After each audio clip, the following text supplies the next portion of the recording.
കുളക്കട ഗ്രാമപഞ്ചായത്തിന്റെ ജനകീയാസൂത്രണം 2012-2013 പദ്ധതിയുടെ ഭാഗമായി മൃഗസംരക്ഷണം സംഘടിപ്പിച്ചു.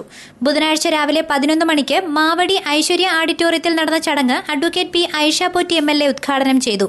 അവശിഷ്ടങ്ങൾ മാത്രമേ ഉള്ളൂ. എഴുത്തിന് കണിയിലുമൊക്കെ അങ്ങനെ കുറച്ച് ഭാഗം നിൽപ്പുണ്ട്. എത്രയോ കർണാനികള് ജോഡിയായിട്ടുള്ള കാളന്മാരില്ല, അതിന്റെ കുറെ ഭാഗം ഒഴിഞ്ഞു വീണ് അവിടെ വീട്ടില് ഒരു സ്മാരകം പോലെ നിൽക്കുമ്പോൾ ഞാൻ വീട്ടിൽ ചെല്ലുമ്പോൾ കാണുമ്പോൾ എനിക്ക് തോന്നും 2-3 തുറുവൊക്കെ ഇട്ട് കണിയിത്ര അടിച്ച് നെല്ല് കൃഷി ചെയ്ത് അത് കൊണ്ടുവന്ന് കൊയ്തു വെക്കുന്ന ഒരു കാലമൊന്നും ഇല്ല. എല്ലാ നിലവും വിൽക്കാൻ നിർബന്ധിതരായി, ബാക്കിയുള്ളവ കരകൃഷി ചെയ്യാൻ നിർബന്ധിതരായിട്ടുള്ള സ്ഥിതി. പിന്നെ എങ്ങനെ കന്നുകാലികളെ വളർത്തും?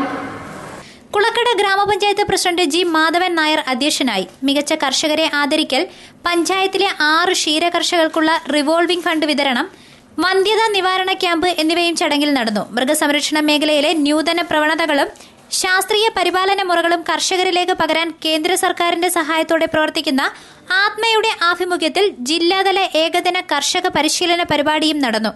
കാലിക്കൊത്ത് കാലിവളർത്തൽ എന്ന വിഷയത്തിൽ സംഘടിപ്പിച്ച സെമിനാറിന് Thiruvananthapuram dairy assistant manager doctor P Murali നേതൃത്വം വഹിച്ചു.